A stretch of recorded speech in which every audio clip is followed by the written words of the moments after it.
César Manso Vieira, mais conhecido como Júlio Manso. Trabalho na prefeitura de Curitiba há muitos anos. Nasci em Minas Gerais, sou mineiro da cidade de Alfenas, a mesma cidade do meu pai. E é a cidade que eu tenho boas recordações, mas também é a cidade que eu tenho lembranças de uma fuga espetacular do meu pai quando eu tinha 3, 4 anos de idade.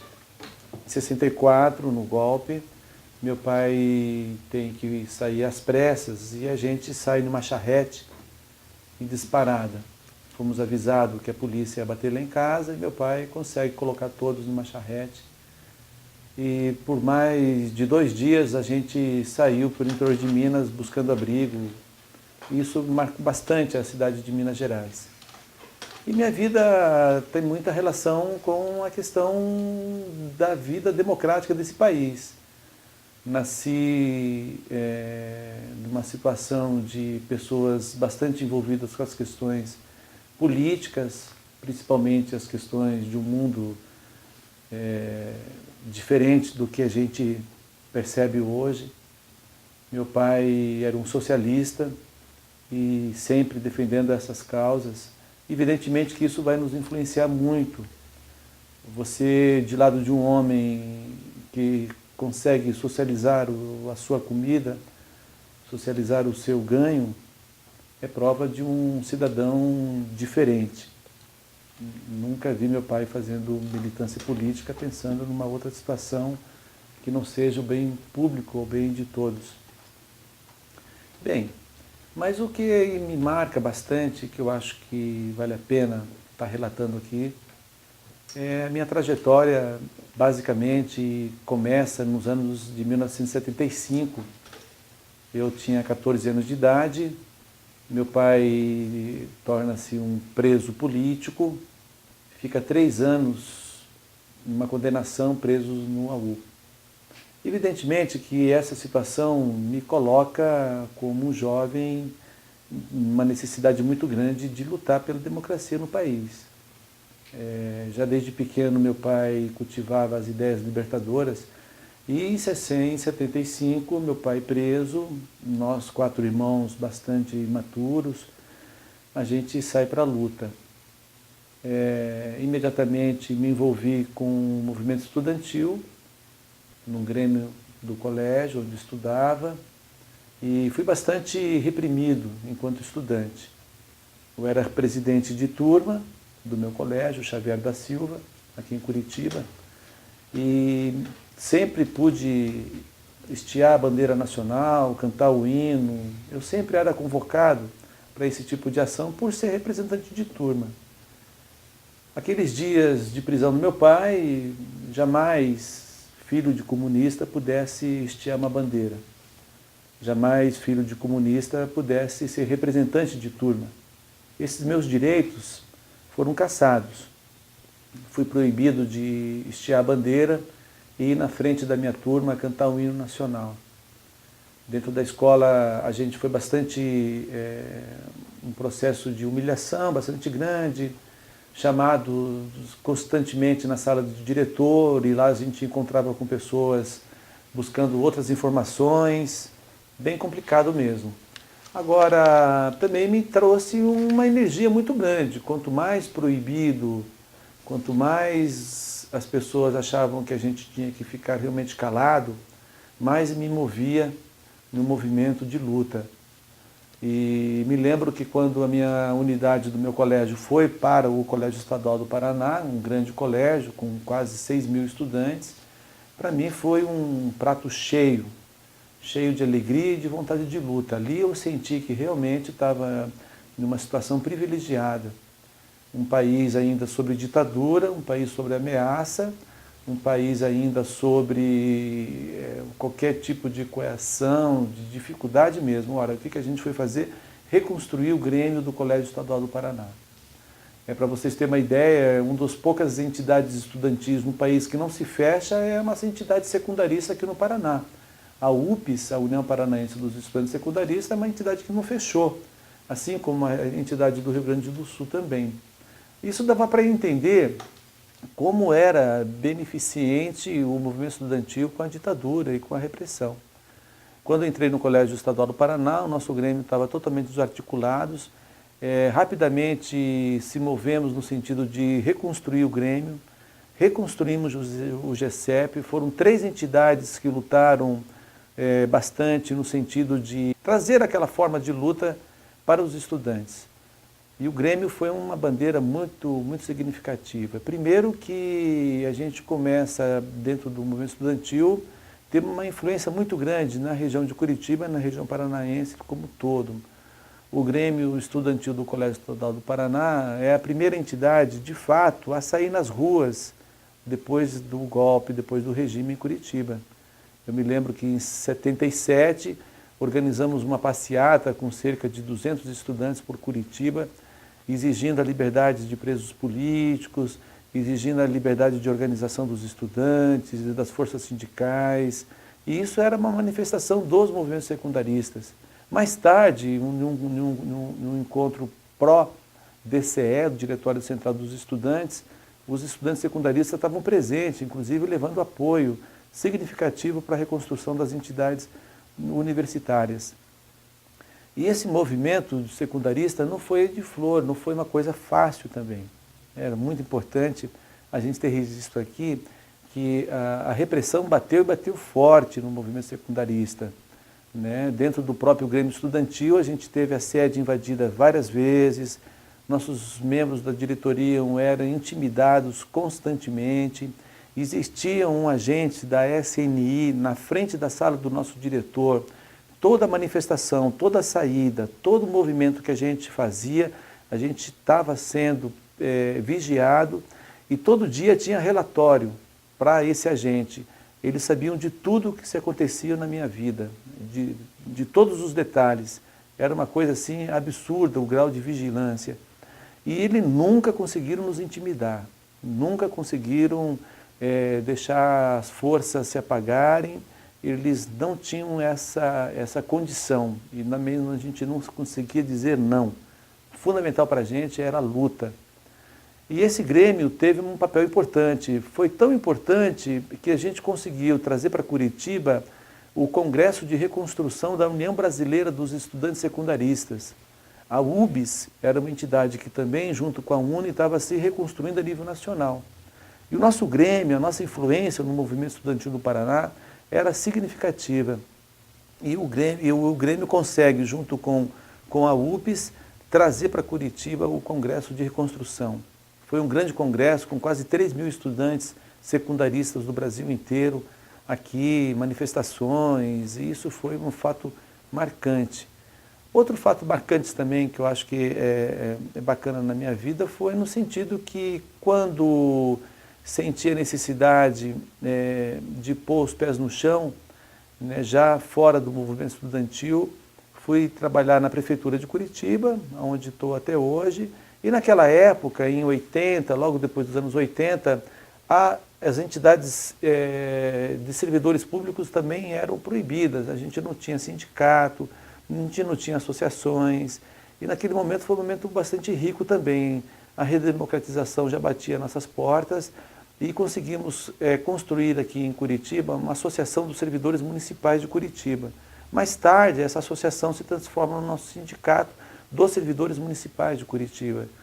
E nessa associação eu fui presidente da primeira associação, uma entidade bastante combativa, já não eram as questões dos direitos democráticos, que já estavam muito próximos, mas era a questão dos direitos dos trabalhadores, dos direitos da sindicalização, das condições de melhorias para os servidores municipais como um todo. Acho que foi um grande marco também na minha vida, essa luta. Hoje a gente tem um sindicato bastante combativo nessa esfera nacional. Eu acho que, sem dúvida, dei uma contribuição lá. A luta da anistia também, acho que foi um fato marcante para mim. Eu me lembro, junto com o companheiro Narciso, a gente no CDAMA, primeiro um comitê pró-CDAMA, né, o Comitê Brasileiro da Anistia. Eu me lembro também que fui delegado, o delegado mais jovem, num congresso nacional, no segundo Congresso Nacional da Anistia, realizado em São Paulo. Eu tinha 16 anos, fui delegado aqui do Paraná junto com o Narciso e representamos bem o nosso estado também. A luta da anistia era uma luta bastante ativa, né? Senti bastante a traição, né? Porque as forças democráticas não acenavam para essa anistia que a gente tem hoje. Eu me lembro do meu pai na prisão dizendo: filho, levante a bandeira contra essa anistia que eles estão querendo nos colocar. Essa anistia não nos interessa. Já naquela época, em 78, 79, era muito claro que esse acerto, um dia, ele não ia vingar, né? Quer dizer, não se constrói anistia da forma que se foi proposta. O meu pai cumpriu os 3 anos de cadeia, 2 meses depois se assina anistia. Ora, que anistia é essa que condena um homem de 3 anos de cadeia? Né? Então, eu acho que, naquela época, meu pai já falava que a luta da anistia deveria ser uma luta para quem sofreu as barbárias, né, da ditadura, e não ao contrário. Fui pai muito cedo também, né? O movimento estudantil me colocou uma namorada, e essa namorada também acabou ficando grávida. Eu, com 19 anos, fui pai muito cedo. Não era um projeto de vida, não era um projeto político, não era um projeto de sociedade, de ter família, né? Era uma coisa para mim muito nova, e isso mexeu muito comigo e também me colocou numa vida de trabalho, né? Imediatamente percebi do meu grau de responsabilidade como pai, e fui buscar as necessidades de fazer, de dar as condições de ter, né, criar meu filho e dar todas. Hoje são todos grandes, já na luta, já formada, e também tive um segundo casamento. Acho que quando a gente está muito imaturo, essas químicas não funcionam muito bem, né? Família é uma coisa de um grau de responsabilidade muito grande. Pô, filho, se você luta por um mundo melhor, se você tem esse filho, evidentemente que você quer dar essas condições de melhora para essa criança, né? E sendo seu filho, muito mais ainda. Então foi uma questão bastante forte, né? De sair para a luta muito cedo, de ter esse aparato de... Eu acho que é um fruto também de desorientação. Meu pai estava preso, a gente viajava muito. Eu acho que isso também contribui bastante para dar essa mexida na vida. Mas o que eu posso dizer sobre tudo é que valeu a pena, né? Valeu a pena a militância, valeu a pena a correria. Tive várias prisões, ameaças permanentes, mas não posso guardar tristezas, né? O que eu acho que eu tenho que guardar é essa determinação da luta, e se esse país é o que é, eu acho que são pequenos suores, né? Pingos de suor dessa gente toda que não abaixou a cabeça, não se curvou às ameaças, e enfrentou isso de cabeça erguida, de braços. Sou muito feliz do país que eu tenho, sou muito feliz da família que eu tenho, sou muito feliz de ter um pai maravilhoso, um combatente mesmo que eu estive. E hoje a gente vê aí que a história vai ser recontada, não tenha dúvida disso, não tenha dúvida. Não tem país que consegue guardar por tanto tempo tanta mentira. Houve um desperdício de tempo, né? Eu acho que é uma autocrítica que a sociedade tem que fazer. 30 anos depois, 30 e poucos anos, para começar a colocar na ordem do dia a punição para os torturadores, a punição para o regime militar civil que se instalou aqui nesse país. Eu acho que nós estamos no trilho certo, um pouco tarde, é verdade, mas a gente vai conseguir. E tem um dia que lá no livro de história vai estar contando essa passagem dessas pessoas, desses homens e mulheres que dedicaram boa parte da sua vida para construir essa nação democrática. Ainda estamos em construção, é verdade, as diferenças existem, mas a gente chega lá, estou muito confiante. Eu acho que o trabalho que aponta nesse meu depoimento é uma luz que se apresenta, e estou nela também. Eu acho que a luta pela redemocratização é uma luta de todos. País democrático? Temos. Está completo? Não. Nós estamos numa trilha legal. Vamos continuar nela. Vamos falar um pouquinho você começou falando do seu pai na prisão, aos 14 anos, né? Como é que eram essas visitas que vocês, os seus irmãos e a sua mãe, né, na época, Então, vivenciaram? sim. E principalmente da rede, né, de suporte que vocês ajudaram a construir, com certeza. Então, a prisão é um fato muito marcante, né? Porque você vê um sujeito sem a liberdade, sobre grades, isso causa um pânico muito grande. E por todo momento você tinha que, quando passar aquelas celas, o sorriso e a alegria tinha que ser uma relação contagiante. Eu me lembro dos dias de visita do meu pai, eles ficavam todos pendurados na janela do presídio, do AU, no 3º andar, e lá de cima começava a gritar o nome dos familiares, né? Seu Ildeu, sua família está chegando. França, pessoal bem-vindo. Todos existia uma forma de um comunicado dizer: estão vindo, a sua família está presente, vamos jogar bola para frente. E era muito legal, né? Era muito legal porque os presos conseguiram um pavilhão só para eles, separando dos presos comuns. As primeiras visitas eram muito complicadas, que a gente tinha uma sala muito difícil para ficar conversando com os familiares e com o pai. Quando eles conseguem reunir todos em um grande pavilhão, e aí as visitas passam a ser uma grande festa mesmo. Todos os familiares juntos, mostrando uma afetividade muito grande, um carinho, um respeito muito grande para aquelas pessoas. E a visita levava muito assim, fruta, comidas gostosas, doces, e isso, de certa forma, era colocado numa grande mesa, e todos tinham acesso àquele lanche, né, aqueles sábados às tardes.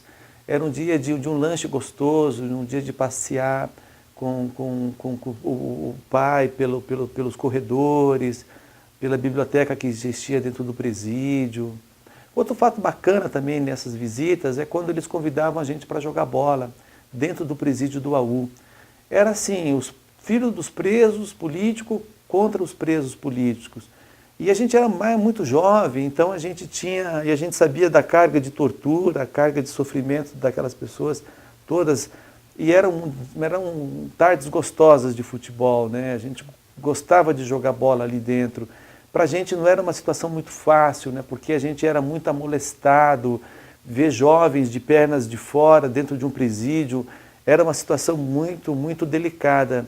Até um dia que o diretor pediu para a gente jogar futebol de calças compridas, de moletom comprido, porque a gente vivia sendo assediado e existia ameaça real dos nossos corpos, né, perante aquela situação de você se colocar, às vezes, de calção, sem camiseta, não podia. Chegou o momento que o diretor chamou e proibiu a gente de jogar a bola com aquelas condições.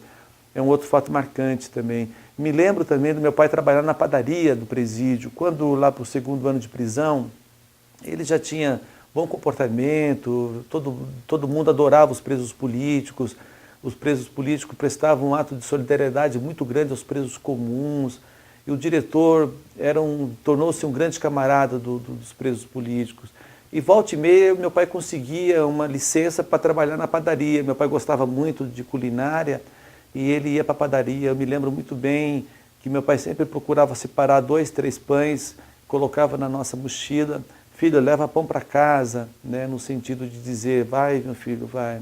E foi um processo difícil também para o meu pai naquele momento, né? No 1º ano de prisão, o casamento do meu pai vai para o espaço, né? Minha mãe não consegue segurar a barra, uma barra muito difícil. Não sei os combinados de casamento que eles tinham, né? Durante a vida toda, minha mãe perseguida, fugindo, moramos quase 8 anos meio que clandestinos no interior, num sítio. Vida de mulher, de revolucionário, não é muito fácil. E ela carregou o barco durante muitos anos. No 1º ano de prisão não deu mais certo. O senhor deu, não dá mais. E isso coloca meu velho, camarada comunista, numa situação de loucura, né? Ele tem lembranças de que como essa separação marcou profundamente, porque na cabeça do meu pai a separação era, né, o fruto da sua prisão, levou inevitavelmente a toda a sua família, né, quer dizer, minha mãe foi por um lado, a nossa casa a gente teve que alugar quartos para poder sobreviver, não tinha dinheiro, o apoio da Anistia Internacional era um apoio significativo, mas ainda era um apoio pequeno, não dava para a gente se manter. Me lembro do meu irmão mais velho, Yudeu, imediatamente sair, deixou tudo o que fazia para ir trabalhar. Eu fazia meus quadrinhos para poder ter gostava das artes e gostava de fazer pintura para poder ter um ganho melhor. Foi momentos difíceis assim, não tenha dúvida. Agora, a visita sempre foi, me lembro de 3 anos, visitar meu pai, não me lembro de ter um dia que não tenha ido fazer visita, um final de semana, né, que era os sábados, mas eram dias gostosos, assim, de muito abraço, afetividade, carinho pelos companheiros que estavam lá. Eu sei que vocês trocavam bilhetinhos, né? Sim. Um pouquinho dessa comunicação ali do afeto, tinha uma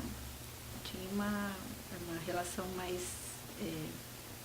simbólica que depois, né? Sim, meu pai ele gostava muito de escrever, né? Tanto é que ele escreve um livro dele, né? Diário de Torturas, é um livro que ele escreve dentro do presídio, e me lembro da gente sair com esse material durante muito tempo escondido, né? A gente não poderia ter esse material à vista, a gente tinha que sair escondido e chegar em casa, tinha um lugar muito específico e para guardar esse material. Meu pai exigia da gente que esse material tinha que ser material hiper bem guardado, né, seguro de qualquer possibilidade. E volta e meia a gente tinha essa relação de correspondência, né, de escrever poemas para o pai respondia para a gente também com cartas.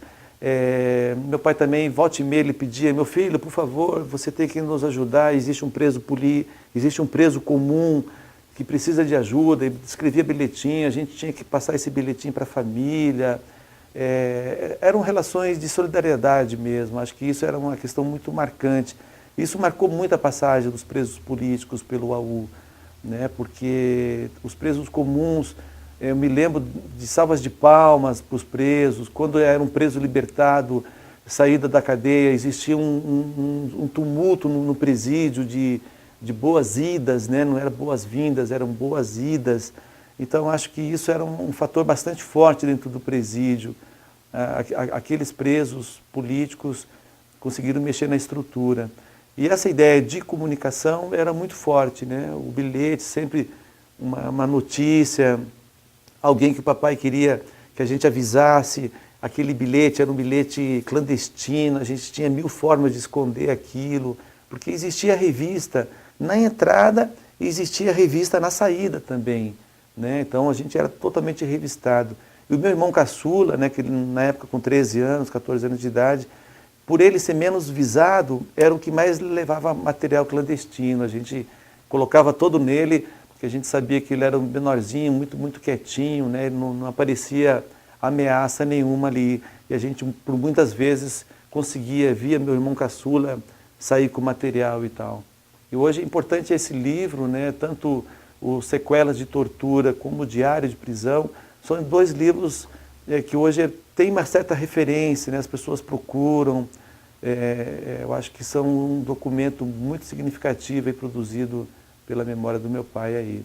E eu também fiz uma exposição chamada Sequelas de Tortura, chamada Interna Mutilação, como se eu pudesse, através das artes visuais, das artes plásticas, trabalhar uma mutilação interna, né? Quando a gente lembra de mutilação, a gente lembra muito de relações externas.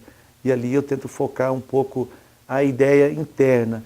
Existe sim um recorte, existe sim um apagamento, um desconstruir internamente. E acho que essa ideia da tortura, ela é bárbara, né? Porque ela ela destrói fora e destrói dentro. Não sobra muita coisa não, né? Então acho que essa exposição que eu fiz né, que produziu material bacana, sempre relacionando aos 3 anos de prisão do meu pai. Foi um dado bem significativo para mim, para a minha vida também. Acho que é por aí. Fala um pouco da sua militância e de como você chegou a ser preso. Eu acho que o movimento estudantil, a gente, por ser filho de comunista, a gente já era muito avisado, né?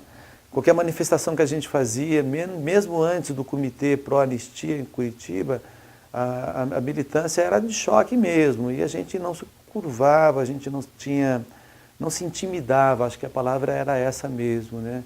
Nossa casa era vigiada, permanentemente. Tudo que a gente fazia, tinha alguém nos seguindo. A gente ficou muito craque, assim, muito ágil para denunciar esses agentes. A gente chegou um momento que a gente já dizia assim, não quero esse tipo de ação para a minha vida. E a gente era muito assim, especialista em levar esses agentes que nos seguiam para a Rua 15, e lá na Rua 15, subia nas floreiras, fazia cavalinho um em cima do outro e denunciava os agentes. Senhores, esse agente aqui está nos seguindo, é da ditadura, e a gente descia a lenha, denunciava publicamente, e isso era muito legal porque a população de fato enxergava naquele indivíduo um cara perigoso, isolava eles, retirava ele do ambiente, deixava a gente fazer a nossa agitação, o nosso movimento. Isso era muito forte e era uma questão marcante do nosso movimento. A gente não se, sabe, você, meu camarada, está aqui, e denunciava aquilo. Isso era muito, muito, muito comum mesmo. Evidentemente que em muitas situações a polícia reagia, e reagia com cacetada mesmo, reagia com porrada, não tinha meio termos, não. E a gente tinha isso, né, de tentar colocar a todo momento a população ao nosso serviço, né, ao nosso apoio. O inimigo ali era muito visível, né, e não era a gente que saía vendendo jornal alternativo, não era a gente que saía... Os inimigos eram facilmente identificados pela população, e isso era muito legal. E aí, volta e meia, era proibido vender jornal, a gente vendia, a polícia batia, levava para Camburão, passava 1, 2 dias preso. Me lembro aqui também de um fato bastante marcante da nossa cidade, nas campanhas para governador, o ditador Figueiredo esteve aqui em Curitiba fazendo campanha para o Jaime Lerner, uma campanha muito declarada, muito aberta. Isso foi um fato muito forte. Fecharam a Rui Barbosa, impediram que os ônibus, todos os ônibus que paravam ali, não estavam mais ali para poder mobilizar a gente. E aquele comício do PDS foi um comício assim, de um ato autoritário, e o presidente Figueiredo estava aqui, achando que todo mundo ia bater palma, né? Desmobilizaram a Praça Rui Barbosa. Todo mundo ficou muito indignado. Gente, e o número de vaia em cima daquele comício foi gigantesco, foi uma coisa assim absurda. As pessoas não admitiam ser tratadas daquela forma. Cadê meu ônibus? Eu parei aqui para pegar ônibus, não tem mais ônibus, fazendo com que centenas de pessoas começam a se encostar naquele comício, né, na frente da Rui Barbosa. E isso provocou um tumulto muito grande, e eu era uma das pessoas ali que estavam vaiando aquilo, eu era uma das pessoas ali que estavam condenando aquele tipo de ato, denunciando aquele tipo de ato, e os agentes federais me reconheceram, rapidamente me conduziram num camburão com mais de 60 populares. Todos nós fomos para a DOPS, me lembro exatamente disso. Separaram 4 dessas pessoas, desses 4 foram para a Polícia Federal, liberaram todos. Entre esses 4, o único reconhecidamente de esquerda, né, quer dizer, que combatia, era eu. Eu me lembro essa prisão, para mim, acho que foi a mais significativa, a mais pesada mesmo. Dentro da Polícia Federal, passo a noite inteira acordado sobre a ameaça de uma arma, proibido de dormir, proibido de cochilar. E ali me lembro de um agente da Polícia Federal derrubar a minha cadeira onde eu estava sentado. Quando eu cochilo, ele bate na cadeira de uma forma agressiva, absurda. e me diz que comunista não pode dormir, que comunista tem que ficar acordado, que ali ele não podia passar dormindo, sendo ele um agente, tendo que ficar acordado, né? Quer dizer, não admitia, foi um horror aquilo. Eu me lembro que meio-dia me levam para assinar a minha confissão, que eu estava ali agredindo uma autoridade constituída e que o presidente Figueiredo não podia sofrer aquelas ameaças. Alguns meses atrás ele já tinha sofrido em Florianópolis, um grande ato dos estudantes, lá também um motivo muito parecido. 2 dos jovens estudantes foram condenados na Lei de Segurança Nacional, foram enquadrados na Lei de Segurança Nacional.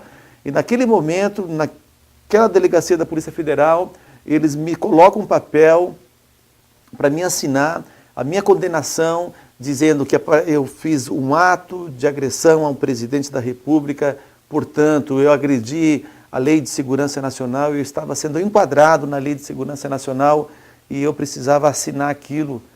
Foi um absurdo aquilo, não assinei, falei que não ia assinar, que não cometia ilegalidade, que eu estava ali condenando o ato de suspender os ônibus, eu estava ali denunciando o que estava sendo acontecendo, não estava ali agredindo a presença do ditador Figueiredo, não era esse o objetivo era de fato denunciar o que estava acontecendo na Praça Rui Barbosa. Eu acho que esse meu compromisso em defender os direitos da população inibe, de certa forma, o delegado ali da Polícia Federal, que queria que eu assinasse a minha condenação, né? Eu falei que não ia, fiquei mais 3 horas ali, ele conversou com Brasília, vinha com informação, Júlio, você tem que assinar, você está enquadrado, nós temos filmes, fotografias, testemunha que você fez esse, aquele ato. Eu falei que não, que aquilo eu não ia fazer. Foi legal, né? Quer dizer, 12 horas depois me soltaram, né? Saí da Polícia Federal, tinha uma multidão enorme lá fora me esperando, acho que foi isso também, foi legal, deu para perceber que a comunidade estava organizada, tinha advogados, tinha parlamentares, tinha o pessoal da OAB. Eu acho que aquele movimento me dá a condição de eu não ser enquadrado nessa lei, né, perversa da Lei de Segurança Nacional. Mas a militância nos coloca no enfrentamento. E aí você tem que enfrentar mesmo, né? Eu acho que esse enfrentamento aí, eu muito jovem ainda, né, com 15, 16 anos, aprendi na luta de não ter medo de prisão, de não ter medo da tortura, de não ter medo, não se acovardar e ir para a luta mesmo. Eu acho que foi gloriosa a nossa luta. E dentro do congresso da UBS, eu acabei me elegendo também diretor da União Brasileira dos Estudantes Secundaristas. A nossa força política, né, na ocasião, consegue eleger o presidente. Eu acho que isso fortalece muito o movimento nosso a nível paranaense, a nível nacional. Foi uns tempos de vitória, sem dúvida. Depois do movimento estudantil, depois da anistia constituinte, o que você foi fazer? Você ingressou em algum partido político? Não, na verdade, eu tenho uma coisa assim que eu acho que foi muito marcante na minha vida. Até as eleições diretas, a minha militância foi total, foi uma coisa muito forte. Eu me lembro que eu não fiquei para o comício das diretas já. Eu tenho uma lembrança muito clara que quando as faixas já estavam no ar, o som já estava acontecendo, o comício das diretas já em Curitiba estava ali, na Boca Maldita. Eu me lembro que o meu cansaço era tão grande, a minha energia estava tão esgotada, que eu não tive nem força física para ficar no comício das diretas já. Passamos noites e noites agitando as diretas, agitando aquele comício, em todos os cantos, tanto de Curitiba, da região metropolitana. Foram semanas de agito, né, para aquele comício. A gente sabia que aquele comício era um comício chave, um comício determinante para a consolidação democrática do país. E eu me lembro do Ulisses Guimarães, que sempre cantava que apesar de você, amanhã há de ser outro dia. E eu vi ali aquele outro dia nascendo. Virei de costas assim, o comício aconteceu de um lado e eu caminhei para pegar um ônibus para mim e para minha casa, para mim poder dormir, que eu estava num ato absoluto de esgotamento. Isso me fez também me colocar muito dentro das relações de responsabilidade de família, né? Ser trabalhador, correr fora, poder sustentar, pagar aluguel, as condições de casa. Meu pai saindo da cadeia, ele vai morar no interior do estado, essa capital, cidade de Sorriso, ele nunca se sentiu muito bem acolhido aqui dentro, na prisão muito menos, né? Quer dizer, não teve uma força política que der um amparo, apoio, sempre de fora. Eu acho que a minha militância, ela tornou-se muito mais voltada às questões ambientais, às questões sociais, de apoios às entidades sociais. Não tive militância partidária. Não que eu não seja contra os partidos, muito pelo contrário, eu acho que democracia sem partido é um desperdício, né? Os partidos traz a discussão à tona, né? Cabe nós estar dentro deles e construindo esses partidos de certa forma. Mas não, a minha vontade realmente era seguir meu caminho dentro da vida das artes plásticas, organizando exposições. Eu acho que, e dentro da atividade pública também, né? Eu acho que o servidor público ele é um grande militante. Eu me vejo assim, 30 anos de prefeitura de Curitiba e 30 anos militando nas questões públicas mesmo, né? Eu acho que quando um servidor público consegue compreender a dimensão de ser servidor, servir ao público, eu acho que ele carrega ali dentro de si uma militância, um projeto social, um projeto político. Eu não vejo... Hoje mesmo acabei de atender um grupo de crianças, 42 crianças de um CRAS, crianças de questões de risco, público de risco. Levamos para museu, as crianças conheceram o museu da nossa cidade, um passeio maravilhoso, um vínculo que você constrói com criança em 2 horas, impressionante, abraços fraternos, amizade que você sela ali, tanto com as educadoras como com as crianças. Eu acho que esse é um grande amparato para um bom revolucionário de barbas brancas, né? Ou seja, a atividade pública, ela realmente merece muita atenção, né? É isso. Fala um pouquinho antes eu queria que você construísse cronologicamente, assim, o seu Ideu foi preso em 75, você, o Ildeu, né, o seu irmão mais velho, também foi preso com ele, e você foi preso em que ano? Assim, Em 80 O Figueiredo é de 85. A primeira prisão que eu tenho, né, marcada lá dentro das fichas das DOPS, é de 77. Né, de 77. Essa prisão de 77 se dá pelo movimento ecológico que eu criei junto com os amigos. O seu Ideu estava preso. O seu Ideu estava preso, né? Meu pai estava preso. Meu pai tinha muita preocupação com a gente, né? No sentido sabendo que os filhos todos eram vigiados. O ano de 76, 75 foi uns anos muito difíceis, porque pelas questões econômicas da nossa família, a separação da minha mãe, meu pai preso, a gente tendo que alugar quarto, foi uma mexida muito grande.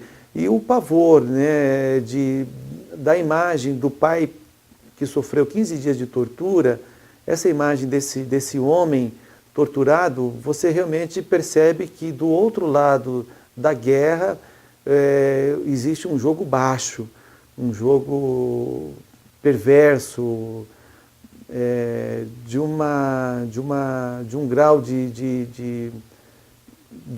sei lá como é que a gente pode caracterizar isso, de um grau de desumano, um grau, sei lá, os caras jogam pesado. E aí a ideia que sempre tive do meu pai, logo depois que ele sai da tortura, dos 15 dias que ele passam, né, levando porrada, você vendo esse homem, para você ter uma ideia, você que nunca teve essa sensação, a imagem do Holocausto, a imagem de presos dentro de campos de concentração, aquelas figuras magras, sem as próteses nos dentes, tendo que segurar as calças, porque as calças caem, super magros, com aquele ar de semis-mortos. Essa sensação do meu pai, quando a gente viu ele e mais os outros presos juntos, é uma sensação que praticamente nos carrega aquele ano de final de 75, início de 76. Isso nos coloca num estado de dor muito forte.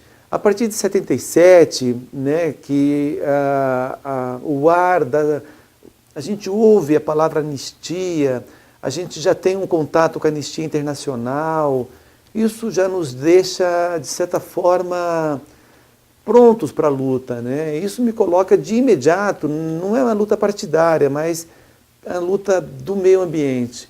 Naquela época, para mim era muito claro que a questão ambiental podia ser também um elo muito forte de combater o regime, e foi a minha primeira prisão, de fato, né? Foi ali. Depois, já em 78, no Grêmio Estudantil do Colégio Estadual do Paraná, por 2, 3, 4 ocasiões também fui preso colando cartaz, fui preso também em passeatas. Dentro do Colégio Estadual do Paraná, a polícia bateu por 2 vezes, nos levando preso. Me lembro uma vez também que uma dessas prisões dentro do Colégio Estadual do Paraná tem repercussão nacional, um ato absurdo. Os caras entram lá dentro e saem catando pessoas, colocando dentro de uma Brasília. Essa Brasília, cheia de estudantes, ela é impedida de sair pelos estudantes, os estudantes impedem que essa Brasília saia. Foi um ato assim, bastante forte, marcante. A Brasília ela é depedrada, os estudantes jogam pedra, o policial sai de dentro dando tiro para cima. Ato bastante violento, bastante violento. Eu me lembro que foi assustador, assim. Eu estava dentro da Brasília, preso, e os companheiros querendo virar a Brasília. E como eles prenderam as principais lideranças, estavam dentro daquela Brasília, não ficou ninguém fora que pudesse dizer, pessoal, companheiros, vamos devagar, não vamos virar a Brasília. Os caras não queriam virar a Brasília, os estudantes solidários a gente ali, foi um fato marcante também. Nas eleições também de 82, né, foi um ato bastante forte das nossas candidaturas populares, e sofremos bastante também perseguição e prisões nessa situação toda. Mas acho que essa da Polícia Federal assim, foi a que realmente deixou uma marca muito forte. Assim, e essa ideia de não poder dormir, de você passar praticamente 48 horas sem ter o direito de dormir, é uma sacanagem. Isso é uma questão que eu me sinto muito incomodado com isso. Não tive... Você até hoje tem... Eu tenho sim, tenho esse incômodo, né, de ter teu sono violentado, né? Você imagina, se você está com o teu filho, fazendo o teu filho dormir, teu filho te deixa 2, 3 horas sem o teu sono, você amanhece meio esquisito, né? E essa ideia de 48 horas sem dormir, sem poder tirar cochilo, foi uma grande maldade mesmo, uma sacanagem muito grande, muito forte. Que é a grande especialidade, né? Eles são muito bons nisso, né, desse tipo de... Como é que era esse enfrentamento a esse Estado, esse inimigo declarado? Claro, a gente sabe que o que move o jovem, a juventude, é a audácia, né? A utopia. Uhum. Né? Eu penso assim, né? Você tem uma história, né, assim, familiar, de vida, que já mais te colocou nesse cenário, né? Sim. Eu acho que assim, Na verdade, você, muito jovem, não tem a dimensão do aparato repressivo que está por trás, né? E do que eles são capazes, de fato. Mesmo tendo uma presença muito forte na vida, esse medo, né, ele é uma coisa contida. Agora, assim, quando você está sozinho, você percebe que o ser, na fragilidade, ele é muito delicado. O que me colocou, me deixava com um grau de satisfação muito grande, era saber o grau de organização que a gente tinha, que era uma organização poderosa, né? A gente não era bobo, a gente não tinha os meios de comunicação hoje que a gente tem, mas a gente sabia se comunicar, a gente sabia se relacionar, a gente tinha uma quantidade de colaboradores muito grandes. Para você ter uma ideia, eu fui eleito presidente do Grêmio Estadual do Colégio do Paraná com quase 4.000 votos. Né? Hoje você pega vereadores que se elegem com 2.000 votos, com 3.000 votos. Eram 4.000 estudantes, né, que colocou em você uma confiança total. E a campanha para o Grêmio foi uma campanha gigante, né, com muitos cartazes, com muita discussão, idas nas salas de aula. Os diretores impediam, mas eles não tinham mais essa força, já estavam derrotados. Cabia o quê? A gente se consolidar. Então, para mim, foi muito legal perceber que eu tinha por trás, né, era um movimento muito forte, era uma onda muito forte. Se eu dizer que era uma onda parecida com essa onda de junho, eu acho que sim, uma situação muito semelhante, uma vontade de estudantes muito forte. Eu me lembro na greve nacional da Uni, que a Uni puxou, a gente fez uma passeata com 3.000 estudantes do Colégio Estadual até o Cefet, a Escola Técnica. O Cefet não queria aderir à greve nacional. E o estadual, o secundarista, já estava parado. E você olhava para trás, você via aquela multidão te empurrando, né, dizendo, é para lá que nós vamos fechar a escola técnica. E a gente fechou a escola técnica, a gente fechou a rua. Todos os estudantes saíram dentro da escola técnica, foram para fora, cantamos o hino nacional. Então eram coisas que aconteciam que te enchia de coragem. Né? Você não estava sozinho, você não tinha meia dúzia, né? Não eram os companheiros do partido, era uma massa, né? Uma juventude louca por mudanças. E se você pensar bem, veja bem, né? Em 75, quem eram as nossas lideranças nacionais, estaduais? A gente não tinha. Em 75, o grande último ato de repressão desse regime autoritário, eles já tinham liquidado todos. As grandes lideranças estavam no exílio. A gente não tinha ninguém, de fato, né, organizados.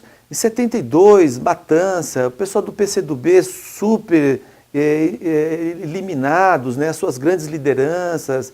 Era um momento cruel. Né? Em 76, a ditadura na Argentina, as informações que na Argentina os presos políticos estavam sendo jogados de avião dentro dos oceanos. Né? Isso mexia muito com o teu imaginário, com todas essas expressões. Mas esse movimento, né, de uma liderança, de fatos novos que tinha que acontecer na nossa sociedade, a Igreja Católica saindo do seu estágio de repouso e se afirmando pela democracia, né, forças. Então, acho que isso tudo nos moveu de perceber, olha, existem lideranças, aquele moço ali é um líder, olha aquela menina ali, como ela fala bem, sabe? Essa sensação que eu tinha. Eu quando fiz o movimento estudantil, a gente não tinha quem se espelhar, a gente não tinha elementos, lideranças reais, né? A gente tinha, assim, Ulisses Guimarães, que era aquele senhor, né? aquela voz. No Paraná eram muito poucos, não tinha referência, um outro parlamentar apenas. que nos ajudava a fazer uma viagem, pegava um dinheirinho, fazia uma rifa, mas era um momento difícil. Eu me lembro que aí em 79, 80, aí já começou a aparecer mais, 81 já estava mais tranquilo, Canistia já voltaram pessoas. Eu me lembro da gente fazendo campanhas de buscar os exilados políticos que estavam retornando. Me lembro da gente aqui já no Comitê Brasileiro da Anistia, indo buscar o Vitório, chegando, era um momento de muita alegria, né? A vinda dos exilados foi um momento muito rico, um momento para a gente jovens da época, poxa, os nossos camaradas, né? Os nossos heróis estão retornando à nossa pátria, né? Ali então você percebia que já existiam movimentos de discussões e tal, mas foi muito difícil. 85, 86, 87, 88, não existia lideranças, né, latentes, vivas, que você pudesse dizer, meu companheiro, venha comigo. A gente teve que construir mais ou menos isso no peito, na raça, e de repente você já era referência, né, tão jovem, né, com tão poucas experiências, e já era referência, né? Então acho que isso também, volta e meia encontro amigos, né, e com esses meios de comunicação rápidos, as pessoas, porra, você foi tão importante para a minha vida, é graças a você que eu fui para esse lado, fazer ciências humanas, né? Então eu acho que, sabe, tem uma pitada desse corpo, dessa carne, tem uma pitada aí, desse lado aí que você está ouvindo, né? Então eu acho que isso me deixa muito feliz, né? Que eu acho que eu fui um filho que não fugiu à luta. E até hoje penso nisso, né? Tenho as minhas broncas e adoro fazer o que faço e sou muito feliz, de fato, né? Hoje você, além de ser servidor público, né, do Estado, município, desculpa, você também é artista plástico, né? Você conseguiu construir uma carreira, né, nesse... Sim, é verdade, porque eu sempre gostei A arte é uma forma de militância e resistência. Sim. Então, eu comecei fazendo gravura, né, serigrafia. Me lembro que não tinha dinheiro para comprar material, a gente sempre dava jeito. E minha vida nas artes sempre muito forte, né? E esse movimento ecológico se dá também pelo meu trabalho, pela minha gravura, né? Como eu faço a técnica serigráfica, a minha imagem sempre tem uma relação com o meio ambiente. Isso também me ajudou muito, né? De perceber que eu tinha ali um caminho a seguir. Você fazer revolução através da imagem também é um dado importante. Você fazer imagens que são reconhecidas, que têm esse olhar dentro de uma vida mais humanitária, eu acho que isso é bacana. As pessoas me reconhecem como artista, então acho que isso é muito legal. Acho que eu sou muito feliz, né, de ter um ateliê em casa, de poder produzir em casa, chegar do trabalho, pô, eu vou ali, vou imprimir uma cor, às vezes você fica 2, 3 dias para achar uma tonalidade de cor. Acho que isso é um quebra-cabeça que nos enche de alegria, né? Porque você é um construtor de uma situação que até então não existe, né? Você produz uma imagem que essa imagem não existe, ela vai existir a partir daquele momento. Então, acho que isso é muito legal, acho que isso me coloca um indivíduo bem com a vida, né? Porque poder criar, usar essa capacidade, né? Usar isso para poder criar situações novas, eu acho que é um ganho muito legal. E me dou muito bem com a gravura também, né? A gente fica pensando, pô, você já está com 30 anos, vai se aposentar logo, né? Está chegando, o que você vai fazer da vida? E essas questões sempre nos colocam em pé, né? E te deixa... Eu acho que a ideia é essa mesmo, né? A ideia de eu me aposentar e fazer do meu trabalho nas artes um trabalho ainda com mais tempo, me dedicar mais a ele. Eu acho que é por aí que eu penso em construir os meus tempos que virão pela frente. Então, se você tiver mais alguma outra coisa para destacar ou deixar uma mensagem final, Então, falar dessa situação daqui para frente, nessa perspectiva. Sim. Olha, eu acho assim, né? Estou muito esperançosos aí com essa reformulação da anistia. Tenho certeza, né? Como tinha certeza meu pai há 30 e poucos anos atrás, que essa lei não é a lei que o Brasil merece, não é a lei que esses senhores e senhoras deram a sua vida, né? Então, eu acho que, primeiro, vamos sim rever esta lei. Não tenho dúvida disso, né? O que está aí não serve aos dois lados. Também queria parabenizar o projeto todo, acho que é uma iniciativa super forte, essa ideia do registro, né? De ver todo esse profissionalismo aqui com essas câmeras, com esse estúdio. Eu acho que é uma demonstração viva, né? A democracia corre na veia de todos nós. Queria agradecer o convite e estou disposto aí para qualquer outra situação que queira. Vamos à luta. Democracia que a gente sonha ainda há de ser conquistada. Obrigado, Silvia. Obrigado.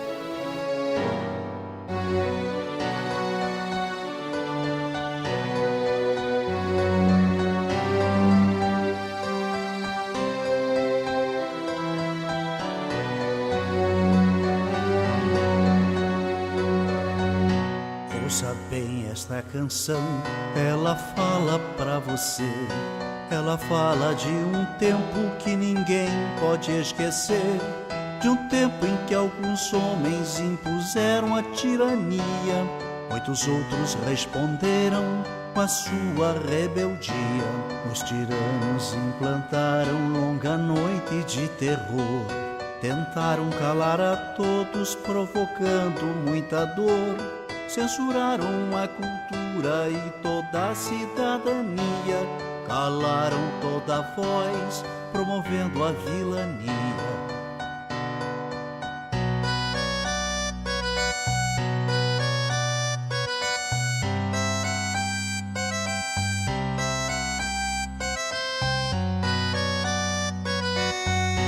Pelas fábricas, escolas, nas ruas e construções, reagiu o nosso povo à violência dos grilhões. Resistiram estudantes, camponeses e operários, foram homens e mulheres a enfrentar os sanguinários. 3 reis, Zé e Désio, Seixas, Isis, Marighella, entregaram suas vidas pra vida ficar mais bela. Muitos outros foram mortos por lutar contra a opressão, ou desaparecidos, ou no exílio ou na prisão.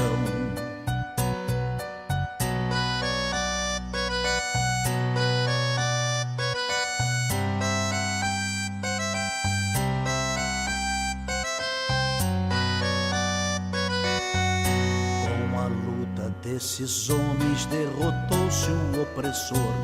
Muito sangue derramado, muita lágrima e suor. Quem tem medo de retorno não se sinta equivocado. O terror que foi um dia poderá voltar dobrado.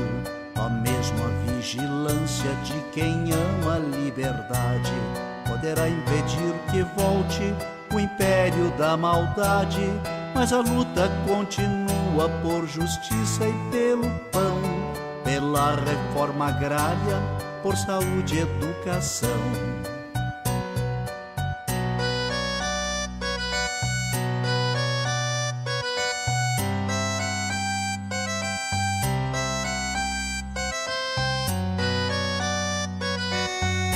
A miséria ainda se espalha, a violência é assassina, juventude sem futuro, a história nos ensina. Só unido nosso povo vencerá a exclusão, um homem tendo por outro sentimento de união. O recado já está dado pro vizinho e seu irmão. Quando a luta cai, o outro estende a mão. Não se cale quem tem fome, quem tem sede de ternura, pois a vida favorece a quem luta com bravura.